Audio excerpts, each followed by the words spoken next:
videos and see our likelihood of surviving this shit, bro. Let me see. Alright. Supposed to be playing the game.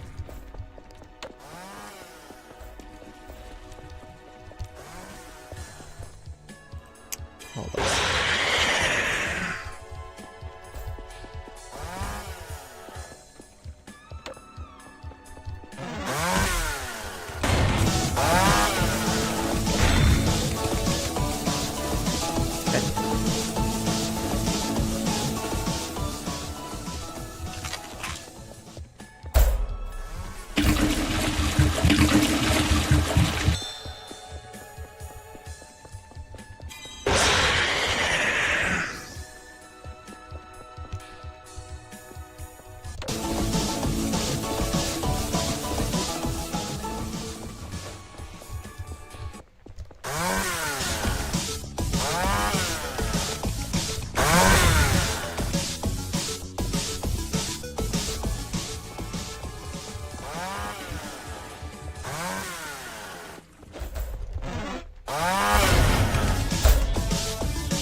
What?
It's my red pill.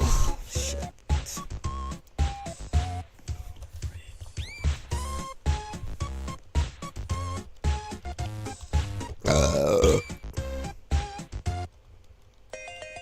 The Red Pill Podcast.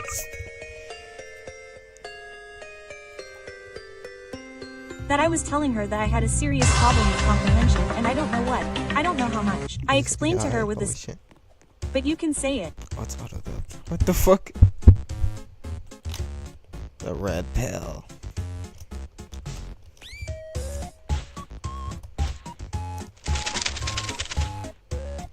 Very glad to meet you. Come on in. Thank you.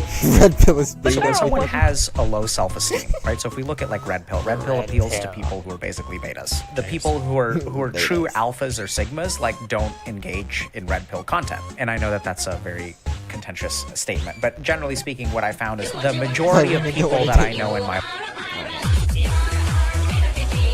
If there's one thing the internet has taught me, it's that you can monetize just about anything. Ice cream so good, yes.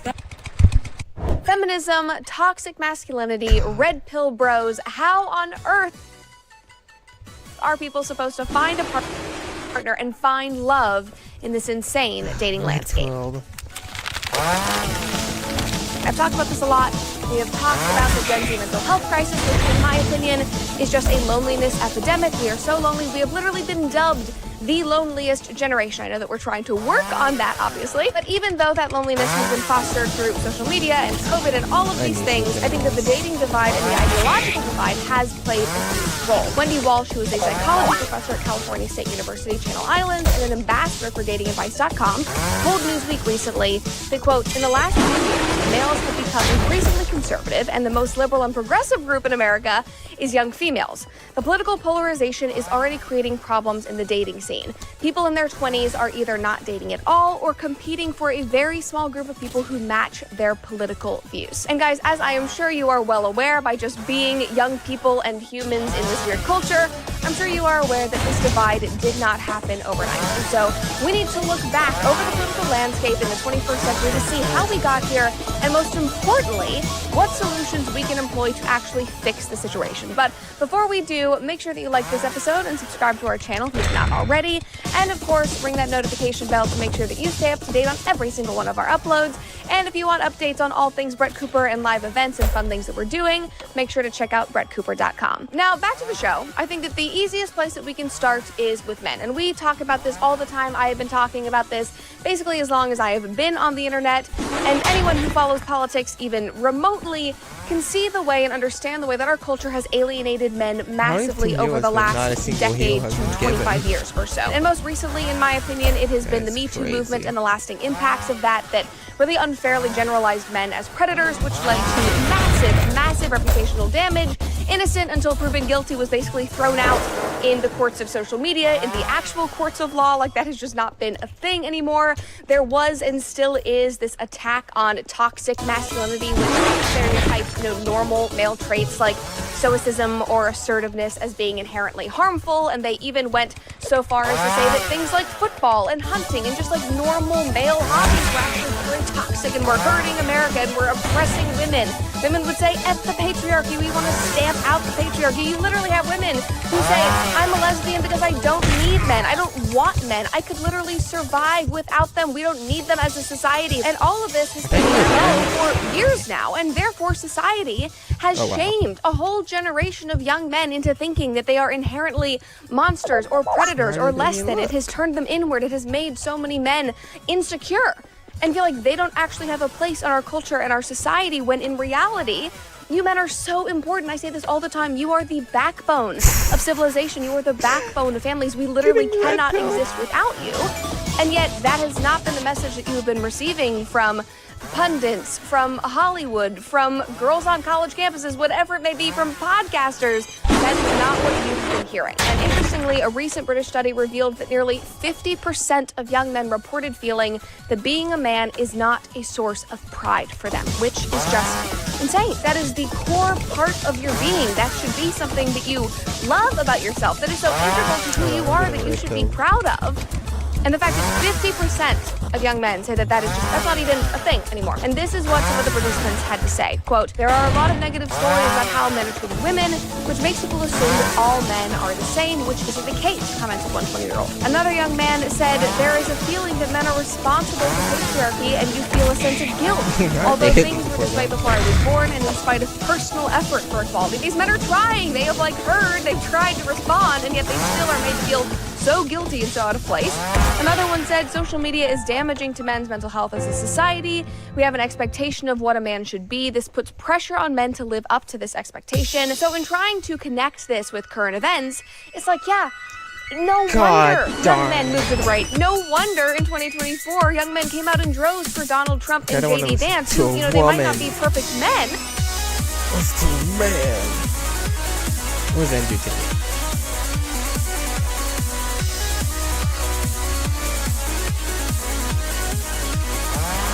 No mindset of a G. It's the smartest thing you've ever done. This course. I might be the old lady here, but it's the smartest thing you've ever done. So I'm going to tell you some shit that you need to hear. So before we start, the most important thing, obviously, regarding anything you do in your life is your mindset. And that's the first lesson about this. It's the G mindset. You know, a lot of people message me saying, why did you call it G course? You could have called it something more serious, da-da-da. No, I like that name. I like G. That's what it is. It's a G mindset. We're going to learn something about Guys, before we proceed to what is dangerous. Guys, before we proceed to the free course, I just wanted to let you know that you can get 50 million. Oh my god. 4.6, I think it was, fucking miles to college. It was a fucking nightmare. Be able to afford a Lamborghini. What they really and utterly shapes how you react in the world, how you act in the world, how people view you. It's all down to how you view things. There's very few things in this life we actually have any control over. I learned all of the lessons I'm going to be teaching you the hard way. I didn't learn them in a course, so you guys are very, very lucky. I learned all this shit the absolute hard way. Oh my god. There's a lot of rumors circulating online that, you know, my father was a world level chess player and that I got a lot of money from him and I came from a rich family, etc., etc. Absolutely not the case. My dad was a G, a straight G. He was in the military. He was based in England in the Air Force. My dad was actually recruited into the CIA. He was a spy. Now he's dead. I'm happy to say that. So my father worked for the intelligence services. He was based in England. He met my mum, pretty little white thing. He's a big black dude. So back then that was a taboo. He grabbed her, took her back to America with him. 3 beautiful offspring, me being the oldest. And then he continued with his life of being a G, which is pimping hoes and playing chess at world level and traveling the earth. He never had any large financial sums. Oh so my he god. Didn't leave me a penny. Oh right. He didn't have anything to leave. G course. So all he left me My with team was fucking sucks, a by the way. mindset, and that mindset was enough that allowed me to build the life I wanted to build. My father never wanted Bad to be. boy, women love. Oh yeah. We're gonna die anyway. All right. Fucking team Looks like sucks we're dick. live. What's going on? Trip Kramer here from TripAdvice.com. I got a special interview. You know, I haven't done one of these in a while where fucking shitty killers get the live fucking here on YouTube. smallest but I got maps, 'cause- someone all the way. Where are you, man? Of Where are you located right now? course. I'm in Bucharest, Romania. They I'm fucking far away, bro. sucks. Did they get You're rewarded far with away, a so small it's like map? 10:30, 10:45 where you're at right Oh now. my god, they actually fucking suck. Damn, cool, man. Well, listen, I don't know if anyone here knows who you are. I know you're kind of, And of course they get the I'd like to fucking say up and coming. I mean, you got 20,000 cornball subscribers at cheesy this point on fucking win. YouTube. So when did you start your YouTube channel? Not too long. I think my maybe win about a day. 10 months ago. My problem was I think I got guy's fucking suck, hyper political a bit too quick and ended up shadow banned and getting a bunch of strikes and all sorts of things. So I don't know if I'm ever going to grow or how long I'll be around for. We'll see what happens. Wait, so your channel got banned? No, I didn't get banned. I got some strikes and then I got banned. I've been banned from Twitter like 7 times, and I'm a firm believer in the whole shadow banning thing. I've realized sometimes if you speak about the wrong subjects or you say the wrong things, you just never seem to grow at all. So interesting. I don't know. What did you talk about that you think got you in trouble? Loads of stuff. I mean, I'm not too political, but like I'm anti-Western world in some ways. Like I used to live in London, and London's got a bunch of problems now, and I commented on some things and. Some of my views are seen as extreme, not even politically, even in the male-female dynamic. Things I've said or say are seen as extreme. They're certainly extreme enough to get banned from Twitter. I don't know why, but yeah. So I think I'm in the naughty corner. Maybe I'll just stay this corner of the internet for a while. We'll see how it goes. Okay, we'll see how it goes. Well, at least we got you an interview here, and I hope this channel doesn't get banned. I'm gonna get you in trouble, bro. Don't worry about it. No, it's all good. Just a little quick test. Anyone out there? Yeah, nice just because we're testing some new tech right now.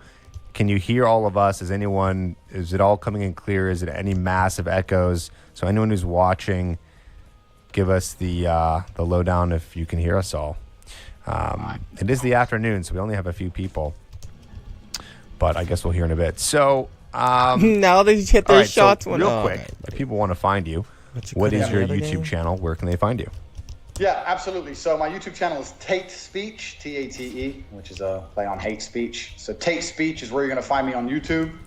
And then my only other reliable platform is Instagram at Cobra Tate. Twitter disappears too often. And I've got CobraTate.com as well. So I've got a few things. Going on. If you look me up, you'll find me. You know, I'm out here in the dark corners. I'm around. Okay, got it. All right, looks like everyone can hear us. I'm going to turn you up a little bit. Don't worry about talking loud. Talk how you want to talk, and we'll get nice, you all man. turned up. Okay, cool, man. So why don't you just give us a little introduction to who you are for guys who don't know you? Yeah, fucking what's your piece of history? shit. How did you get Fuck into you, what you no got game. into? Give us some of that. Okay, so Andrew Tate. I'm a retired kickboxing world champion, 4-time world champion. I ended up in the whole male-female dating space kind of on accident. For 4 years, I ran a webcam studio, which people find very interesting. I had naked girls sitting on the internet talking to guys, and they all worked for me. So I guess in many ways, I was a digital pimp. So when I joined Twitter and these kind of things after Trump's election, I kind of jumped on Twitter and the internet. And everyone's like, you do what? That's weird. And they're like, well, you must know a thing or two about girls. We've never seen females or male-female dynamics approached from this particular angle before. And that's kind of how I ended up here. So you don't do you do that still? I have 3 girls who still work for me. But it's not like it was before. Before I had a very, very large company. At some points over 40, 50 girls working for me at a time. So what made you slow it down? I was making a lot of money, but it was a lot of headache. And then I've invested in a few other businesses. I own casinos now in Romania. So the only thing better than titties is gambling. So it makes me more money. So I just don't have the time to deal with all the girls like I did before, because it's a full-time job. It's headache. And everyone thinks like you're living like Dan Bilzerian, but really you're dealing with arguments over makeup remover and screaming, crying girls. So it's how's it sound? Well, that's interesting. What are some things you think you learned about women from running this channel? I learned a whole bunch. Well, you better be succinct because we only have about 30 minutes, but hit us. A whole bunch about women and a whole bunch about men. I learned about a lot of things. I mean, I guess I never really intended on being I have a lot of hate on the internet. A lot of guys say that I'm a pimp and I exploit girls, and then some other guys understand it from my angle, and that's I've never forced anyone to do anything they don't want to do, and that the girls are sitting on a computer, no one's fucking them, they're sitting on a computer, they're getting paid, just like if they were sitting in any other job and getting paid, they just haven't got their top on. So really, it was a job, you know? I kind of got started where I had 2 or 3 beautiful girlfriends from fighting all around the world. I was fighting and I had some beautiful girls, and I was kind of thinking in my head, well, can I open a strip club? Will I make money with a strip club? But at the time, I didn't have money to invest in a strip club. And while I was doing my research, I discovered this whole webcam thing because I didn't even know it existed. I thought, pretty girls can sit on computers and make money. And that's kind of how it started. Went from there and ended up having a bit of a cam empire. At one point, I was doing half. Donte gets red pilled, not fucking Sweeper gets a red pilled. I'm gonna turn to Mario.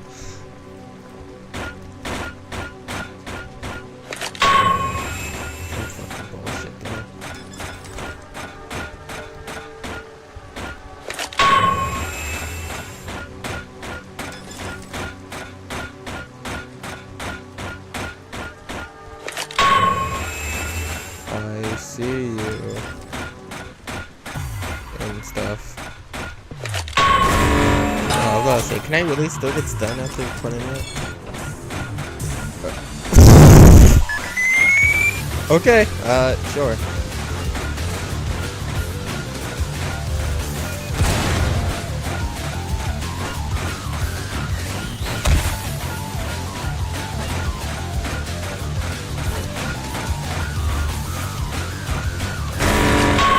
Okay, I'm about to say, I didn't get planted at least.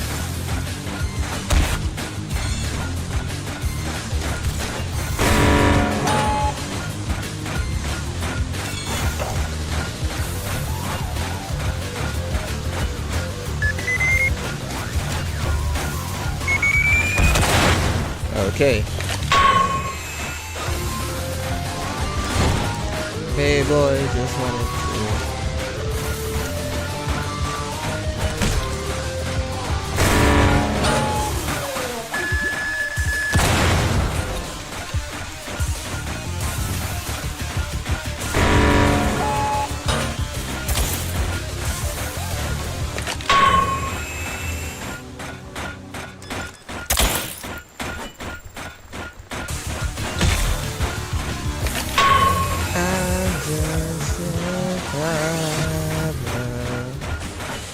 I'm just your problem.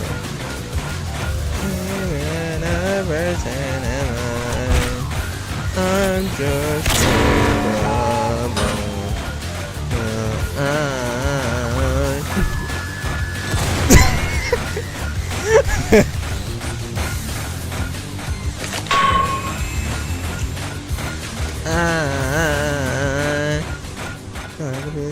to you.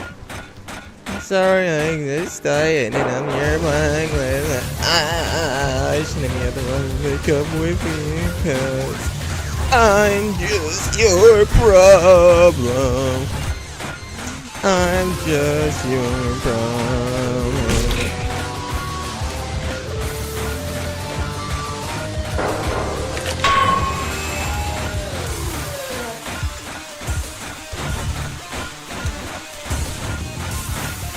You're not Amy, I don't know. I thought you could do the little bounce thingy she does.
I wouldn't really go in there if I were you.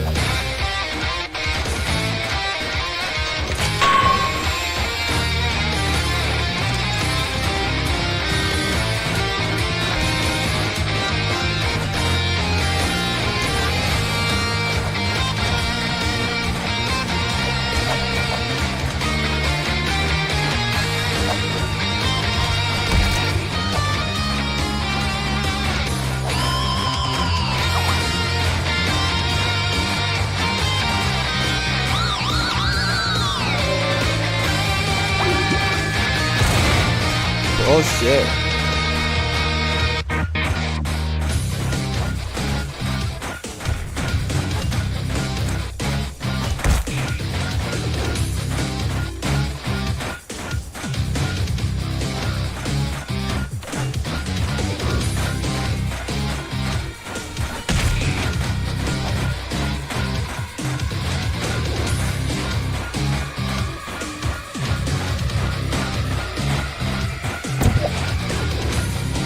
That sucks.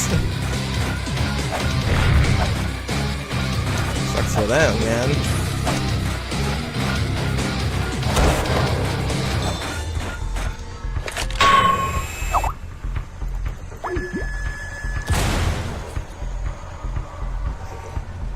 GG's, GG's, guys, GG's.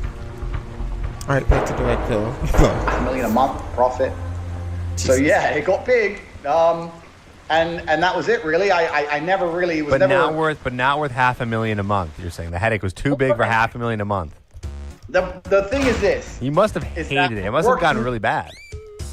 When you're working with women, women are highly unpredictable. So and women are not money motivated. So I got to a point where the only way you can really get the women to work for you, you have two choices. You either try and convince them into some kind of business arrangement, which doesn't work long term because women are emotional, or you get girls who are in love with you and do it because they love you and they want to do as you say and be around you. So you say women aren't money motivated. What is their motive? What would motivate them? Women are absolutely and utterly motivated by fun and attention. Those two things. If you can give a woman has a lot of attention and a lot of fun in her life, she's uninterested in anything else. So when I say women aren't money motivated, what I mean is they don't want to make their own money. And I know this from experience. If I had a girl who would sit down and make, let's say, $1,000 in 2 hours, I'd sit and think, okay, you can make $10,000 a week. She'd think, All right.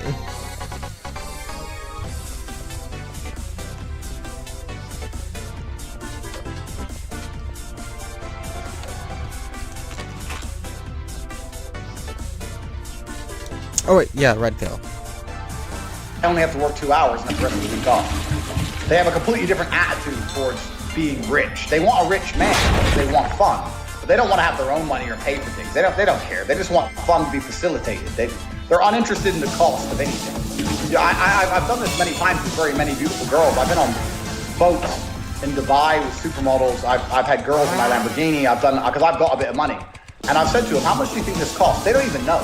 They don't even know how much a Lambo costs. They don't know how much a boat costs. They don't know how much the dinner is. They don't know that the table in the club is $5 grand. They have no concept of money in the way a man has concept of money, because it's just provided for them at the top. At their top level, they have no idea what money even is. So you're saying that, you know, women who are going after guys with money, they're not really going after the money.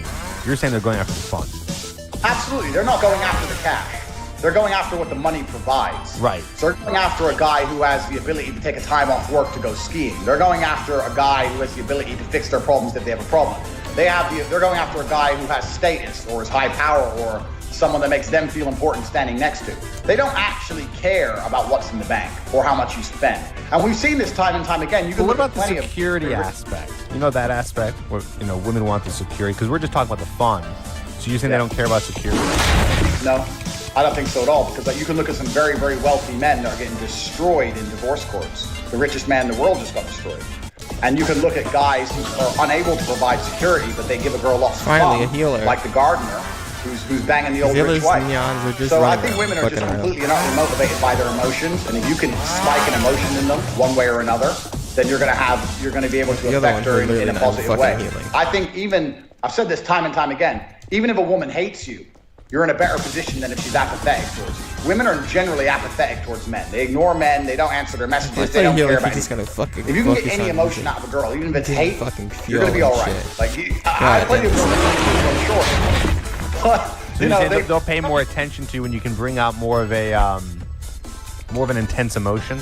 Yeah. It doesn't matter what the emotion is. Exactly. As long as it's not boring. As long as it's not lack of emotion, which would be like boring. You can do anything you want to a woman except bore her. And this is absolutely a fact of life. You look at these girls who stay in these abusive relationships. I'm not going to say anything crazy, but it's true. Why do they stay so long? Because I don't buy that. I was forced to stay for 10 years. You were at the grocery store every day. You could have called the police. Why did you stay for 10 years? Well, maybe it's sick. Maybe there's something wrong with you, and there's something wrong with him. But one way or another, there's some kind of emotional response there that you were enjoying. The extreme jealousy, or the fact that you were so obsessed with you, or there's something about certain toxic relationships that even women enjoy. This is the reality of nature, of human nature. And if you can provoke an emotion in a female, no matter what it is, I'm not saying it's easy to do, but if you can provoke an emotion, you're always going to be better than if she's poor or you provoke no emotion. That's when she's going to absolutely and utterly disappear. What would you say for a guy who doesn't have money to do fun, crazy, wild things? You don't need money. The idea that you need money is a complete fallacy. I'll tell you this now, because I was completely broke. What? And then I became a world champion fighter, and then I had this cancer. Wait, what? So I literally, in the space of 4 years, I went from earning a couple grand a month to hundreds of thousands a month. So I got rich very fast. And I can tell you that it makes pretty much no difference. In fact, if you make too much money, it can be detrimental. Because then girls, when you're sitting there on dates with girls, and they're like, there's no way this guy would ever want to be a boyfriend.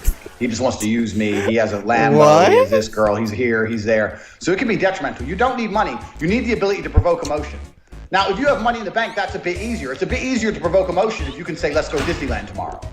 But it's not about the money. It's about the spontaneity. It's about the... Can I stop getting red pilled? This is why girls like funny guys, because it makes them laugh. You know, it's provoking an emotion out of them.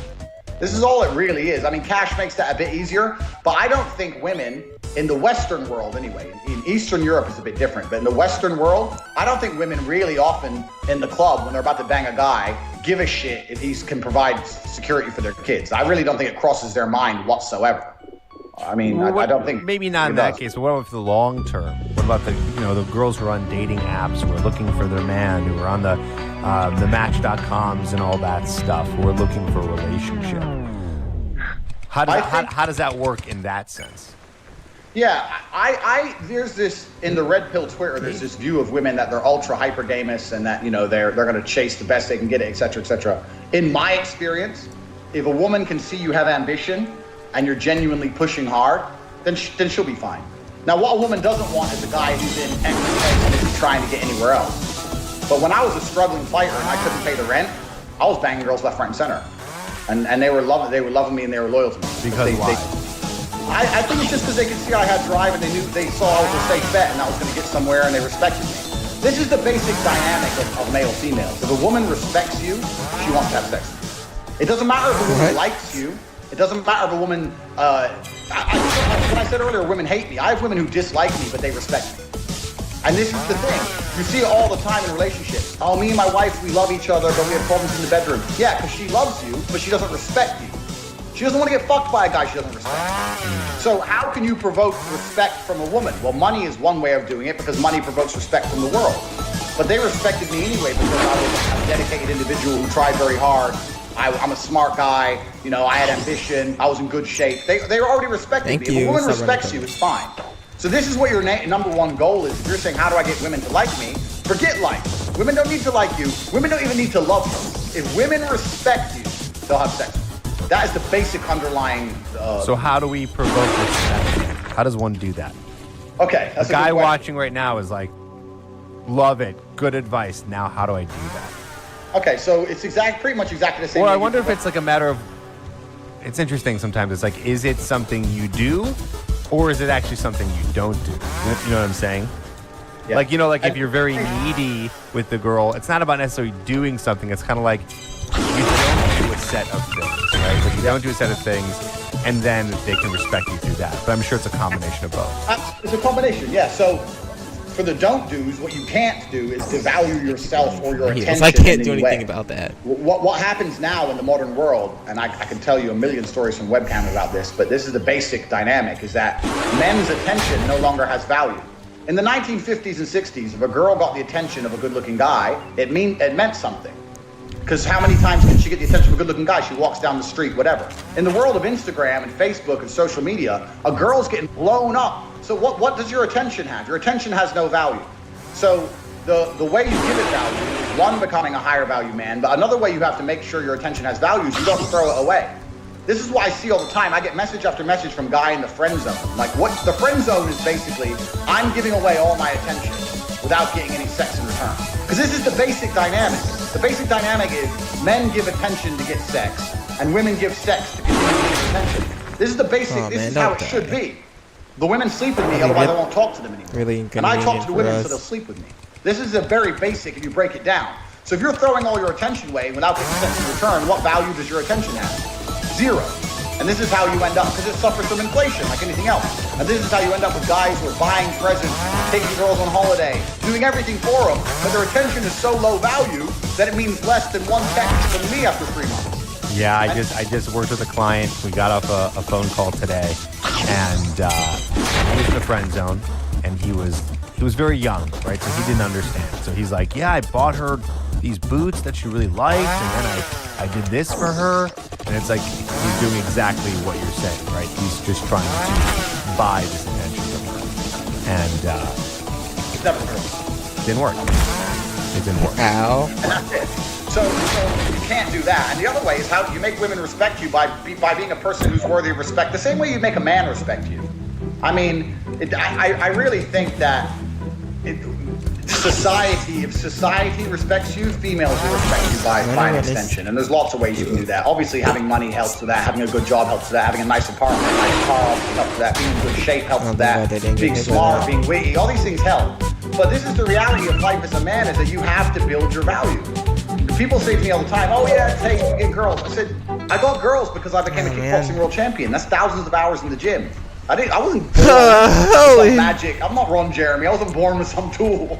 It's like, I had to do it myself. So you have to build it as a man. This is just the unfortunate reality. If you're not prepared to do any work at all, you're going to suffer. And this is the reality of life as a man. You have to build it. Yeah, it's interesting because I feel like a lot of guys kind of go on YouTube. They'll go on blogs, internet, wherever, to kind of figure out like what's the thing to say, how do you get a girl, when really it's asking kind of the questions that give you more superficial information that's not going to really do much. And you're talking about, well, become a valuable man. So now that's about building more of a foundation of being an actual attractive person instead of trying to copy and paste things. You know who Roosh is? Yes. Okay, Roosh. So I don't like Roosh. And the reason I don't like Roosh is this. He spent his whole life chasing pussy around the world. He never worked on himself or became a high-value guy. He spent X amount of years chasing women and wrote books like he knows what he's talking about. He's now lonely and old. If he got sick, he'd lay in bed on his own without a nurse, without a wife, without children. He's even failed at women. He has no wife. He has nothing of genuine substance. And that's because he's not a man of genuine substance. So even if he managed to say the right things and sleep with a girl, as soon as she realized he was vapious, she disappeared. So you can't hack. You can't hack having a personality. You can't trick a girl into thinking you're something you're not. If you want a woman to really respect you, then be a man worthy of respect. It's really that simple. And on top of that, one of the easiest ways to be a man worthy of respect is to refuse to take disrespect. I see so many guys who let women disrespect them all day long. Like what do you see women doing to men where the guy just takes it? I think we all agree women shit test men. And you have to be able to handle that and deal with it in a very, conservative way. Obviously, you can't flip out and be crazy. But I've been on dates with girls where they've just pushed it too far. I've been sitting there and they're like, oh, guys like you think this and blah, blah, blah, just insulting me basically after about 5 minutes. I was extremely polite. I said, look, I'm sorry. You're an independent woman, so you can pay for your food. I'm uninterested in speaking to you any longer. I'm leaving. And when I left, I've never had a girl chase me because it's just a man who told her to fuck you. Don't disrespect me. I'm not taking you on a meal to be disrespected. And guys take this crap from girls every time. I see it all the time. Girls making fun of them, or girls on a date, a girl talking to other guys while she has a boyfriend. I mean, I know the modern world says that's cool. To me, that's absolute disrespect. You're with me and you love me and you want to text this dude all day? And I'm supposed to sit here and let you? She's testing your caliber as a man. You either stand up and say, get out my house and I never want to see you again, or die. And as a man, it's only a matter of time till she sucks some other dick anyway. I mean, this is the harsh reality of the world. I've been in this game too long. I've seen it. I've seen it over and over and over. Do you have another example? Oh shit! I was just what the fuck happened? I think a whole bunch of things women do by standard nowadays are disrespect. My view, and this is why I'm seen as an extremist, is that my view, the only happy relationship that can possibly exist is with a man leading and a man in charge. Any other relationship is always. If someone breaks, I'll ask you a question. If you're laying in bed with your girlfriend and someone breaks in the house, who has to go downstairs and risk their life to defend the other? We do. So if I ask you for a cup of coffee at dinner and you want to complain, to me, I'm like, so I have to risk my life if someone breaks in here. Someone tries to rape you on the street, I'm the one who's going to die protecting your honor, but you have a problem making a cup of coffee? Like, my view on if I say, can you make it so you're saying you think it's a double standard? Yeah, it's absolutely a double standard. And if I said to my girl, can you make me a cup of coffee? And she said, no, I just find it extremely disrespectful. I'd say, okay, well, if you're not going to make me a cup of coffee, I don't see the point in this relationship. Because authority, this is the thing. Responsibility and authority are linked. And this link has been broken. If you're responsible for someone or something, you have authority over someone or something. If you're responsible for, let's take a child, you're responsible for that child's safety. You have the authority to tell that child not to put his finger in the plug socket. Well, I tried. I tried. Authority over it. Captain of a ship has responsibility for that ship. So he has authority over everything on the ship, because if the ship sinks, it's his fault. So if I have responsibility over a woman, I have to make sure she's taken care of, her physical needs are met. If she has financial needs, they're met. I'm a man, emotionally, I'm her rock if she gets upset. I'm responsible. Now, by the tone of your voice, I'm not sure if you're saying you're okay with that or you're complaining about that. Well, no, I have no problem being responsible. My problem is if I'm responsible without the authority I deserve. So if a captain's responsible for the ship, but all the shipmates told him to fuck off and didn't listen to him, why would he want to be captain? How can he possibly do his job? If I'm responsible for the girl in the relationship, then I deserve the authority that comes with it. I'll make sure you're fine. I'll take care of you. I'll make sure you have nice shoes if you want nice shoes. I'll give you nice birthday presents. I'll keep you safe. I'll protect you. But if I want a cup of coffee, I expect you to make me a cup of coffee. Because with the responsibility comes authority. If you're in a relationship where you have all the responsibility, but no authority at all, then you're screwed. Then what's the point? What are you adopting it for? What are you adopting the responsibility for? And this is what a lot of women try and get out of their men. They want their man to be responsible for them and all their problems, but they don't want to listen to anything.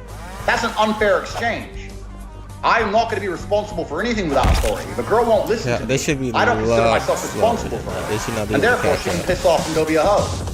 If I'm responsible for you, then you're going to listen to me. Responsibility and authority are absolutely linked. And that link has been broken. And that's why a lot of men are in relationships they don't understand. I have guy after guy messaging me saying, I don't know what to do. My girlfriend's talking to this guy. He's her friend since school. I'm like, bro, you better tell her to get out the house or stop talking to that guy. He's like, oh, but she might leave. If she chooses to text another guy over live with you, how long is it till she fucks him? And like, you want to start a countdown timer? Like, it's really simple to me. And maybe because I'm so black and white, people think my advice won't work. But Okay, I say, so look, I'm just dead. She walks out the door and you just I heard save that, yourself a whole bunch of Caleb. time. Because sooner or That's later, it. Hit me. Wrong guy. Authority over a woman, then the whole thing's fucked. And that's my very basic view. And like I said, I've been doing this a long time. Same thing with the cam girls. As soon as they wouldn't listen to me about something, then they had to go. Because I don't think a relationship can work any other way without a clear leader. Name something in life that's 50-50. Anything. Name a corporation where everyone has the exact same stake. Name the military. Name something that functions and works 50-50. Nothing. There's always a chain of command. And if the woman's in charge, she's going to resent you. So that by default means it has to be the man. So you have to make her respect you and take charge of the relationship and keep things under control. That's my view of it anyway. Now you're in Eastern Europe, right? Yeah. Okay. So would you say that a lot of your experience has come from Eastern Europe, or is this from the Western world? I think this is Western world. So girls in Eastern Europe and girls in Western Europe are a little bit different. Yeah. Can you explain the differences in personality between both? Okay, yeah. So there's this idea that if you go to Eastern Europe, it's this haven of beautiful girls and they're all so nice and submissive. Let me make it very clear, that's complete bullshit. That's not true. Maybe it was true back when they needed visas or whatever, but in the modern world, that's 0% true. Firstly, Eastern Europe is really not that poor. I live in Romania. There's a Lambo garage 2 miles from my house. You go to the club, it's full of people popping 20 grand in champagne. But there's plenty of money here, so girls can find money. Girls don't need visas, they can travel freely. And also, Instagram has changed the game. The idea... No more red pill, actually. I think that's what's making... I just can't. I was not even listening.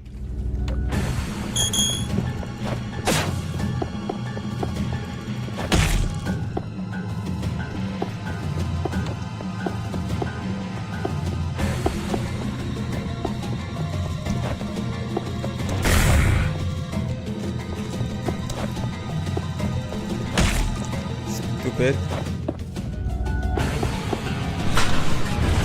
Okay, it's not a little sped there. I mean, I am, but like, you know. I'm gonna use it or what?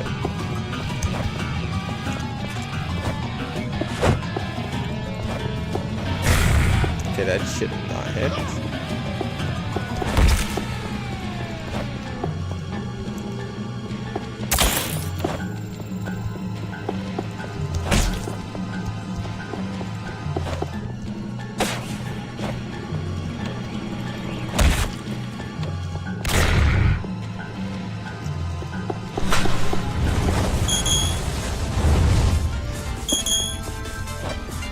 Bro, what?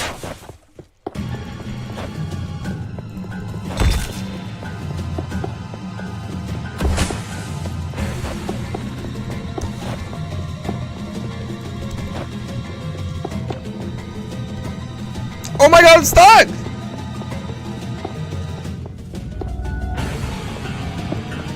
Kinda got zesty there.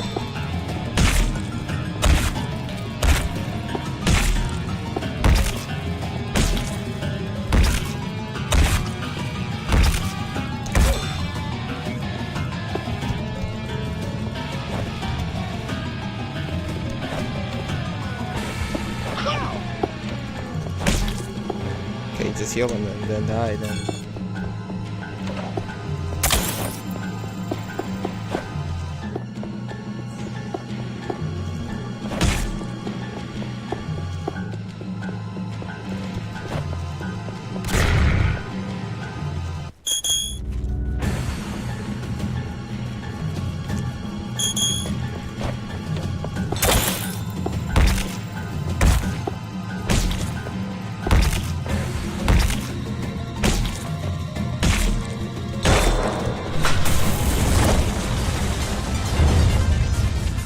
Okay, for the dog now. I just love my dog.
No more pills of the red.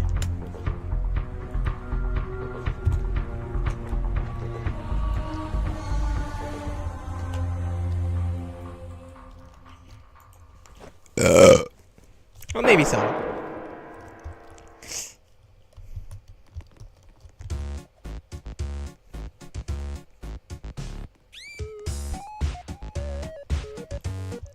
Okay, one more round. So like it's 4,000. 4,000. Wow.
Ay, ay, ay.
sick.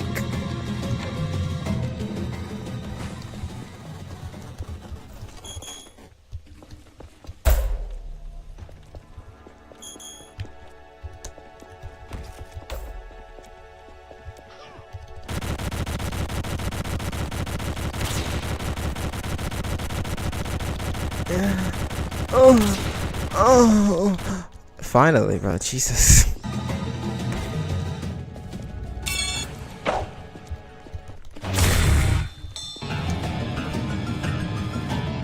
Stupid. You thought, bitch.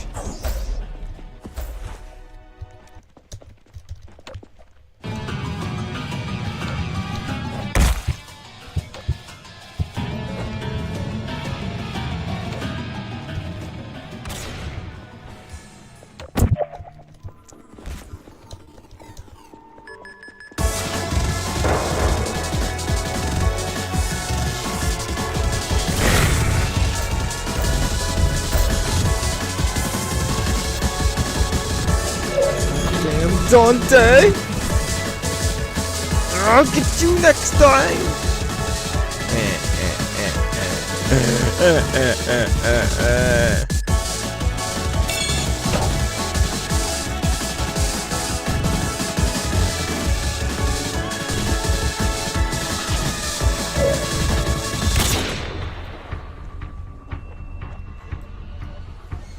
Alright, should have 4,000 now. Meow, meow. Right now.